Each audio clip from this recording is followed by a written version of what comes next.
Bonjour à tous et bienvenue sur ce débrief Osasuna Real Madrid, match nul un partout des hommes de Carlo Ancelotti qui enchaînent un troisième match sans victoire en Liga, une première depuis novembre 2020.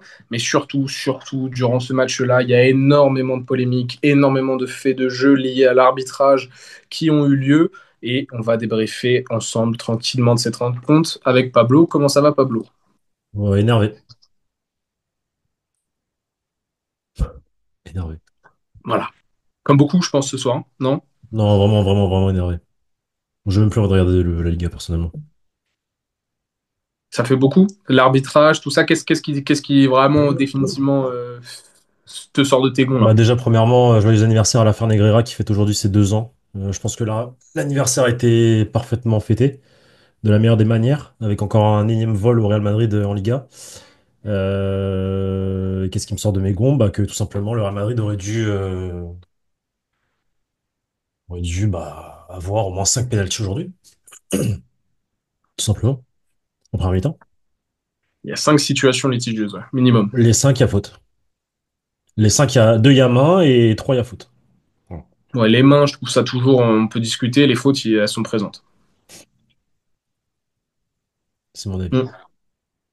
Après, est-ce que on a donc, il y a penalty sur De Kama? On est d'accord sur Ah ça? bah alors mais Kamavinga, catastrophique Kamavinga encore une fois, il aurait dû finir la rencontre. C'est lui qui aurait dû être expulsé, pour le coup, c'est pas Bellingham, c'est Kamavinga qui aurait dû être expulsé avec cette faute en première mi-temps aussi, là, ou en deuxième mi-temps, je sais plus, cette semelle qui met à Première.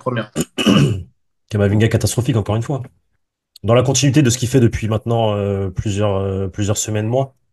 Une personne, enfin un joueur qui contrôle pas son corps, qui sait pas gérer, qui sait pas. Non, c'est catastrophique, catastrophique. Et la penalty, bah bien sûr qu'il y a penalty, il y a 1000 fois penalty, Mm.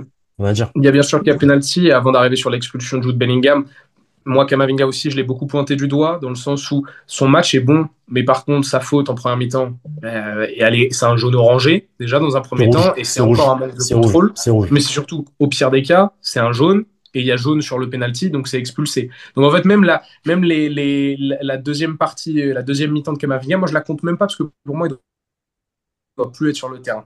C'est un joueur, Kamavinga, qui fait partie d'une catégorie de joueurs assez rare. C'est-à-dire qu'il y a des joueurs dans le football qui, pendant 3 à 5 minutes, vont briller et vont faire gagner leur équipe et être transparents durant le reste. Et il y a des joueurs qui, pendant 70, 80, 85 minutes, vont briller, mais qui vont faire perdre leur équipe à la fin ou faire perdre des points. C'est Eduardo Camavinga qui fait partie de cette catégorie. Depuis un an et demi que son statut est censé évoluer au rang de titulaire, au rang de joueur qui monte en puissance et s'affirmer au sein du Real, c'est un des joueurs qui a coûté le plus de points au Real Madrid. Et encore une fois, ce soir, c'est le cas, parce que ce sont des fautes qui se sont produites quoi déjà cette année? Une, deux, trois fois.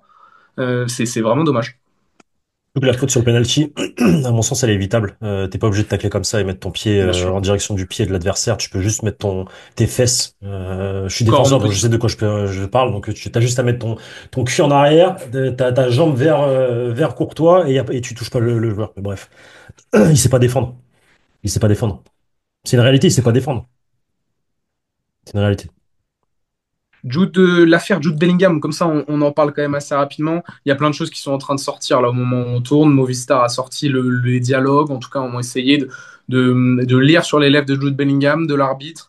Jude Bellingham aurait dit fuck off, ça veut pas dire, c'est en anglais, ça veut dire no me jodas en espagnol. Enfin voilà, je m'en fous quoi. Je m'en fous, va te faire voir entre guillemets. C'est pas du tout fuck you ou des choses comme ça. Donc il y a tout un enjeu autour de ça, l'expulsion. Qu'est-ce que tu en penses?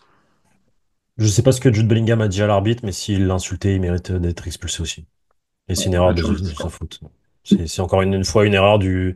En fait, ça sert à rien. En fait, ce qu'ils comprennent pas, ces mecs, c'est que il y a tout un système qui est contre ce club. Donc ça sert à rien de débattre pendant les 90 minutes avec les arbitres, parce que quoi qu'il arrive, ils vont, désolé du terme, je vais pas le dire, parce que j'ai pas envie que la vidéo se fasse ban. Mais tu vas te faire, voilà. Donc à partir de ce moment-là, pourquoi tu parles? Pourquoi tu parles? Ça sert à rien de parler. Ça sert à rien de parler. Mm. Tu sors ton match et tu mets l'adversaire dans le match et toi voilà. Et c'est ce qui s'est passé aujourd'hui encore. Et encore une fois, on avait condamné ce qui s'était passé avec Vinicius à Mestalla à Valence. On va le faire aussi avec l'anglais. Bien sûr. Tu ne peux pas abandonner tes coéquipiers comme ça dans un Non. match aussi important Surtout que que ton équipe celui de mène 1-0. ce soir. Surtout Voilà, que ton équipe mène débile. 1-0 Enfin, moi, je trouve que c'est un. et que ton équipe a besoin de toi parce que t'es l'un des meilleurs à ce moment-là. Voilà. Je sais pas. En plus, ça sert à rien d'aller parler à l'arbitre à ce moment-là. Je comprends pas pourquoi. À la rigueur, s'il va parler sur le moment où effectivement, en première mi-temps, il y a une faute sur lui dans la surface de réparation et qu'il estime qu'il y a scandale, là, ok, parce qu'effectivement, il y a faute. Mais après, ça sert à quoi? Passe à autre chose. Mm. C'est une erreur, c'est une faute professionnelle presque, hein, à ce niveau-là, Bien d'arriver, sûr. parce qu'il s'est excusé, hein. Au moment où on tourne, il y a déjà le message d'excuse qui est sorti. Il dit que c'est un malentendu. Ça doit pas arriver. Ça doit pas arriver. Ça arrive trop souvent avec cette équipe déjà cette année. Deux fois que tu te fais expulser sur des mauvaises réactions, c'est problématique. Alors contre Valence, finalement, on s'en est bien sorti. Là, on s'en sort avec seulement un point. Comme je l'ai dit, c'est 2 points quand même, un sur 9 possible sur les 3 derniers matchs. On va sans doute perdre la tête de la Liga. Ça a des lourdes conséquences, l'arbitrage, et tout ça. Perdre la tête de la Ligue 1 en même temps, j'ai envie de te dire, à partir du moment où tu te fais voler quasiment 7 points en 3 journées, c'est normal que tu te fasses voler la tête de la Liga, surtout que voilà, là clairement l'Espagnol, la semaine dernière l'Atlético de Madrid le penalty, cette semaine les 5 penaltys non sifflés au Real Madrid, parce que pour moi les cinq il y a faute, il y a faute, il y a main, il y a faute. Voilà, il y a rien à faire en fait, tu peux rien faire. Et en même temps, je les comprends les joueurs. Je les comprends qu'ils sortent de leur match, qu'ils commencent à critiquer, etc. Tu peux rien faire. Tu peux rien faire, tu te fais hum, Avec l'anti-jeu en plus. l'anti-jeu Après, c'est le foot. Ouais, mais en fait, c'est que tu finis un match avec, je crois, combien, j'ai pas mon portable sur moi, mais j'ai pas vu les stats, mais je sais pas combien de cartons jaunes pour Osasuna. Il devrait finir la rencontre à 9 contre 11 Osasuna. Avec 2 expulsés minimum. Avec tous les coups qu'ils mettent. Mais bon, ça, c'est toutes les semaines pareil.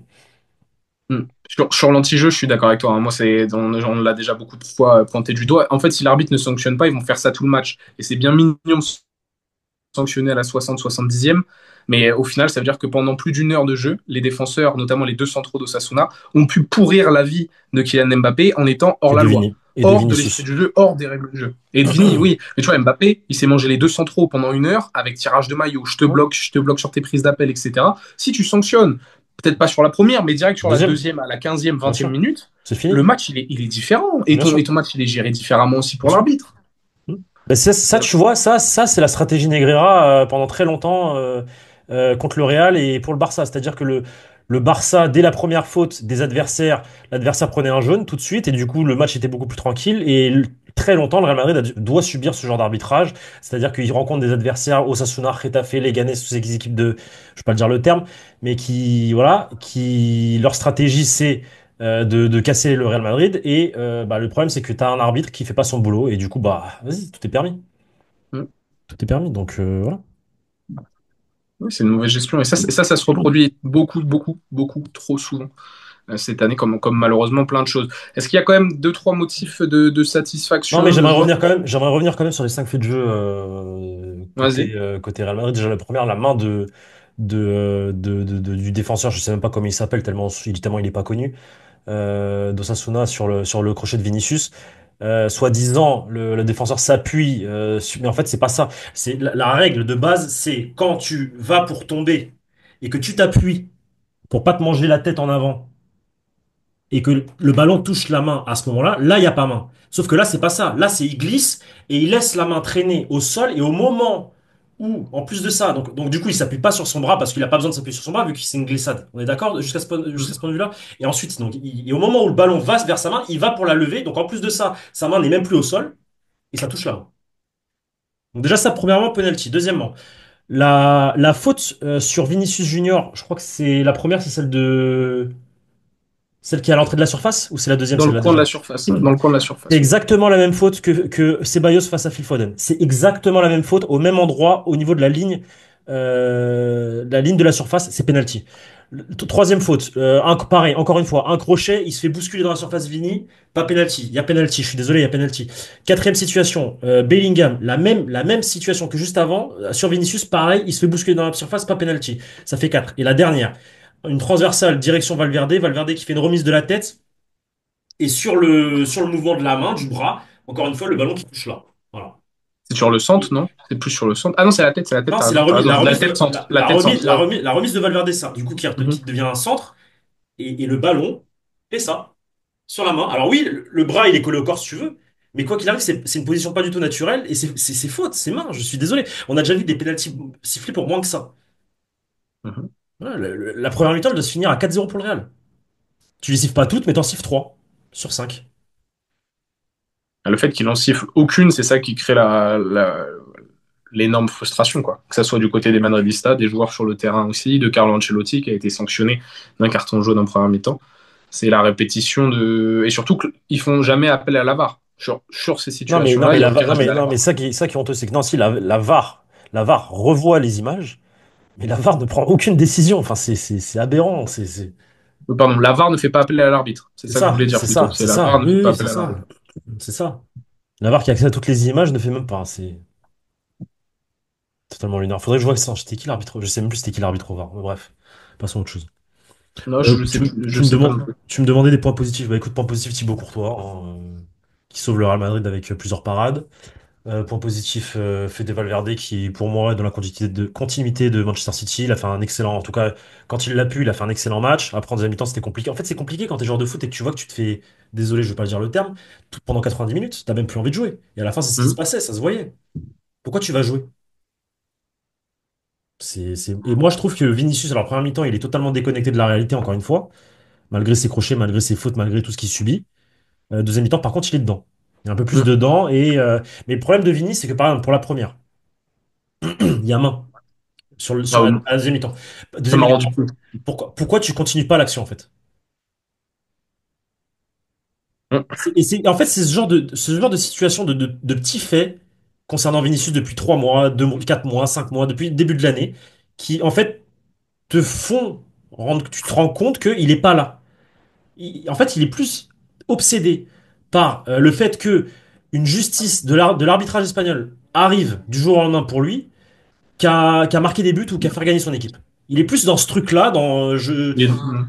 et oui, c'est la vérité. Il se fait boiser tous les matchs. Les arbitres, ils le protègent pas. Tout ce que tu veux, il y a pas de problème. Mais à partir de ce moment-là que tu sais ça, calcule plus, joue ton football. Ne rentre pas dans la rivalité tête à tête avec les arbitres, tu vas pas gagner. Bah non, Tu gagneras pas, il t'aime pas. c'est sûr. Il t'aime pas. Ça sert à rien. Passe à autre chose. Avance. Mhm. Et malgré tout, je trouve que la deuxième mi-temps, elle est bonne de Vinicius Junior. Bonne réaction. Bonne Ouais. réaction et il joue bien. Et il te crée plusieurs situations. Il permet au Real de se provoquer, notamment une situation chaude là où, d'ailleurs, j'ai pas compris pourquoi il siffle hors-jeu sur le but. Rodrigo. Ouais, bref, encore une fois, enfin, bref, des erreurs, il y en a eu. Oh là là. Non, Vini, bonne deuxième mi-temps. Mbappé fait un bon match aussi, je trouve, hein, Moi au-delà de aussi, je son trouve qu'il fait un but. bon match. La deuxième mi-temps, là où Vini est vraiment arrive de créer d'un rien du danger, Mbappé est un peu plus dans le dur, mis à part sa dernière accélération, là où il est pas loin de marquer avec un super arrêt du gardien d'Osasuna, d'ailleurs, où bah, il se fait encore une fois Mbappé, il se fait bloquer au début là, avant de mettre le coup de coude dans la tête du défenseur et de le faire saigner du nez. Bien, ça, bien joué Kylian, belle action. Et après, où il arrive à déborder le défenseur, et le défenseur il a à deux doigts de lui arracher ses chaussures pour l'empêcher d'aller marquer.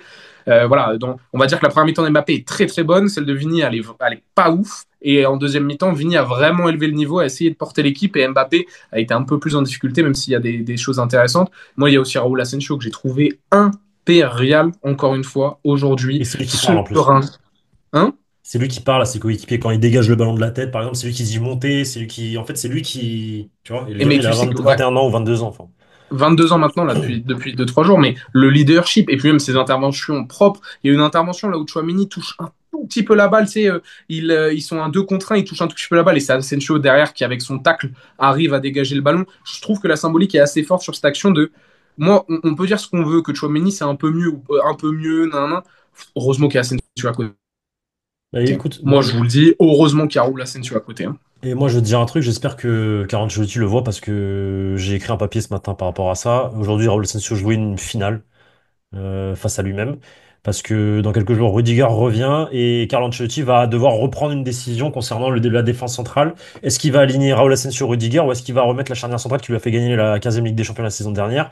Moi, je pense qu'il va remettre du coup Tchouaméni Rudiger et ce qui est totalement incompréhensible parce qu'à l'heure actuelle, Raúl Asensio c'est le meilleur défenseur de l'effectif. Mais connaissant Carlo Ancelotti, il va pas prendre de risques. Et c'est triste parce que moi je milite pour, Mm. encore une fois, je le redis, Rudiger, Raúl Asensio et Tchouaméni un cran au-dessus. À la place de Kamavinga au passage. Tu peux pas jouer. Et le pire, c'est il s'est entêté à laisser Kamavinga tout le match, alors à partir du penalty où il s'est pris le jaune, le mec jouait avec un jaune. et qu'à chaque intervention, à chaque contrôle de balle mal contrôlé parce que le ballon il est un peu trop long, tu t'exposes à un mauvais tacle, un mauvais geste de Kamavinga qui peut se prendre un deuxième jaune. Parce qu'en fait, c'est ça le truc. Et non, il a continué avec Kamavinga jusqu'à la fin alors qu'il avait Ceballos sur le banc. Et Ceballos, il était sur le banc. Je dis pas de conneries. Ouais, Il ouais. est... Il a fait qu'un seul changement. Il a fait que rentrer Rodrigo à la place de Brahim, je crois. Je sais pas de conneries. Il n'a pas voulu faire de changement, Carlo. Après, voilà, certains vont peut-être lui tomber dessus. Il n'a pas prévu que Jude Bellingham, que ça soit vrai ou pas, pour la blague, on va le dire, insulte la descendance de l'arbitre. C'était pas prévu dans les plans de Carlo Ancelotti. Je trouvais que les 15-20 premières minutes, au-delà des faits de jeu d'arbitrage, l'intensité était bonne, le plan de jeu était Ouais, bien, était de ouf. encore une fois Non, mais bien, l'équipe bien rentrée dans son match. totalement, C'est totalement. vraiment, c'est vraiment dommage, un, que Bellingham se fasse exclure, deux, l'arbitrage. Parce que je considère qu'au-delà, très bien, l'arbitrage, il est cata, mais Bellingham, s'il se fait pas exclure, au final, on gagne. Arbitrage par arbitrage, Ouais, je pense aussi. on Ouais, gagne. je pense aussi. Donc, on en aurait parlé tout autant, mais là, on est encore Surtout plus que, frustré de par cette expulsion qui fait, ah, moi, en plus, il était trop fort en première mi-temps. Sincèrement, moi, je l'ai trouvé trop fort. surtout que Osasuna, niveau très faible, hein. Je suis désolé, c'est pas le Osasuna d'Arrasate des années précédentes. J'ai trouvé le niveau d'Osasuna catastrophique. À 10 contre 11, le Real Madrid qui se crée plusieurs situations, plusieurs occasions, qui arrivaient à percer la défense adverse, alors qu'ils étaient un joueur en plus. Moi, ils m'ont pas impressionné Osasuna, contrairement à d'autres saisons. Et ouais, à 11 contre 11, tu les tapes. Tu les tapes, donc c'est comme ça, c'est le foot. Ils sont, C'est le foot ils sont espagnol. tombés un peu dans la caricature, hein. De toute façon, là, le club de Pampelune, ils sont tombés un peu dans la caricature ce soir, enfin cet après-midi, pardon. Mais le résultat, voilà, un partout, c'est dommage. Gros temps faible du Real Madrid en Liga. Arbitrage, oui. Mais voilà, c'était à éviter, entre guillemets. Là, maintenant, le FC Barcelone et tout. Voilà. Va falloir. Attention à City, je crois, ont mis 4-0 à Newcastle aujourd'hui. Le match retour, va falloir être concentré, ne pas se faire peur. Et sinon, on va parler d'une saison. La saison, elle va commencer à prendre une tournure bien noire, Non, mais Ligue des Champions, l'état d'esprit, l'état d'esprit est comme ce qu'a montré l'équipe au tout début du match, en LDC. bien sûr. Et les arbitres ne sont pas les arbitres du championnat espagnol, tout simplement. Donc, Voilà, plein de motifs d'espoir. Donc pour ce match entre Carlo Ancelotti et Pep Guardiola, entre Manchester City et le Real Madrid. Merci à tous. J'ai vu le joyeux Saint-Valentin dans les commentaires. Merci les gars. On continue ce petit jeu et mettez-nous arbitre, hein. Je pense que c'est le maître mot de cette vidéo. Mettez-nous arbitrage, arbitre en commentaire. Au-delà de votre ressenti aussi, hein. non, mettez surtout joyeux anniversaire à l'affaire Negreira, s'il vous plaît. Voilà. Ouf. Joyeux anniversaire à l'affaire Negreira. Merci. Voilà, voilà, un peu plus long. Pablo a envie que vous écrivez un peu plus sur votre clavier. Mais voilà, mettez-nous ça. Joyeux anniversaire à l'affaire Negreira. Et puis, on se retrouve très vite pour de nouveaux contenus sur la chaîne YouTube Journal du Rennes. Allez, ciao les gars. Ciao les gars.